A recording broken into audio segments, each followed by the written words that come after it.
মুরগি নামিয়েছিলাম, তো ভেবেছিলাম যে আজকে মুরগি রান্না করব। বাট দেখলাম আদা রসুন একদমই অল্প আছে। তো এই উইকটা আসলে কষ্ট করে চালাতে হবে, অল্প সামান্য আছে। তো ভাবলাম তাহলে আজকে না রান্না করে মুরগি মাছটাই আবার নামালাম, মুরগিটা উঠিয়ে রেখেছি।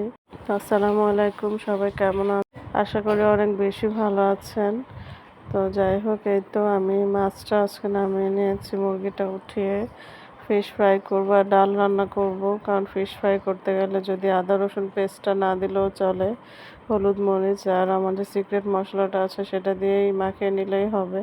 তো এই কারণে হচ্ছে মুরগিটা নামিয়েও আবার উঠিয়ে রেখেছি, মাছ রান্না করব। এই তো মাছে আমি আজকে আর কোনো মশলা দিব না এক্সট্রা, শুধু হলুদ মরিচ আর যে আমি যে সিক্রেট মশলাটা বানিয়েছি আম্মু খেতে দাও স্পেশাল, তো ওই মশলাটা দিচ্ছি। এই মশলাটার ফ্লেভার আসলে এত ভালো, শুধু এই মশলাটা দিয়েও যদি ফিশটা ফ্রাই করি তাহলেও খেতে খুবই দারুণ লাগবে। কারণ এখানে তো আসলে 7 রকমের মশলা আছে and এই কম্বিনেশনটা এত চমৎকার। আর মশলার বয়ামটা আমি যখনই খুলি এত সুন্দর একটা ঘ্রাণ আসে। যাই হোক, এই যে আমি হচ্ছে সব মশলা দিয়ে লাস্টে লবণ চারিদিকে ছিটিয়ে দিচ্ছি and দেন ভালো করে মাখিয়ে নিয়েছি। এই পর্যায়ে আমি কিছুক্ষণ ম্যারিনেট করে রেখে দিলে আসলে মশলাটা খুব ভালো করে মাছের মধ্যে চলে যাবে। তো এই তো ম্যারিনেট করে রাখার পরে খুব লং টাইম দরকার নেই, মোটামুটি 10 থেকে 15 মিনিট রাখলেই হবে।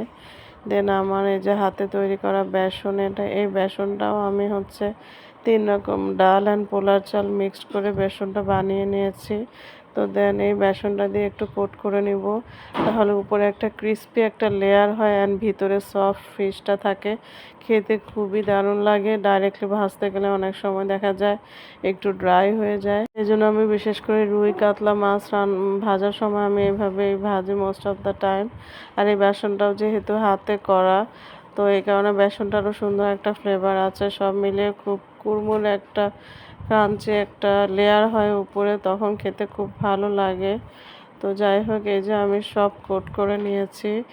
আমি আসলে আজকে কিছু মাছ উঠিয়ে রাখবো, আর হচ্ছে যেটা আমার আজকে আপাতত এই বেলা খাওয়ার জন্য লাগবে সেই কয়টা আমি নামিয়ে রেখেছি, ফ্রাই করে নিব। আর সাথে আজকে আছে ডাল আর ভাত আছে, ডাল ভাত আর সাথে হচ্ছে ফিশ ফ্রাই। এই কম্বিনেশনটা কিন্তু খুবই দারুণ। সব সময় কিন্তু মশলাদার বা ঝোল দিয়ে রান্না করা খাবার খেতে ভালো লাগে না, মাঝে মাঝে এরকম ডিফারেন্ট টাইপ রান্না বান্না করলে খাবারটা খেতে কিন্তু খুব দারুণ লাগে। এই যে ডালটাও কিন্তু অলমোস্ট হয়ে এসেছে আমার। আর হচ্ছে ওইদিকে মাছ ভাজিটা হচ্ছে। এই যে দেখেন মাছ ভাজির উপরে লেয়ারটা কি সুন্দর গোল্ডেন একটা কালার চলে এসেছে অলরেডি। অ্যান্ড এই উপরের লেয়ারটা খেতে যে কত মজা লাগে, আপনারা এভাবে একবার ট্রাই করে দেখবেন, অ্যাটলিস্ট একবার হলেও ট্রাই করবেন।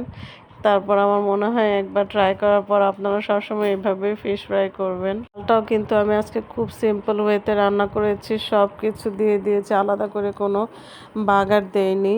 কারণ আসলে সব সময় এরকম হাতে সময় থাকে না তেমন একটা।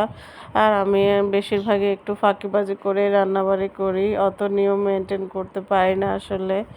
তো যাই হোক, এই তো আমি লাস্টে একটু পেঁয়াজ হালকা করে ভেজে নিয়েছি, শুকনো মরিচও ভেজে নিয়েছি। এটা মাছের সাথে খেতে খুব দারুণ লাগে। যাক, ভালো থাকবেন সবাই, আল্লাহ হাফেজ।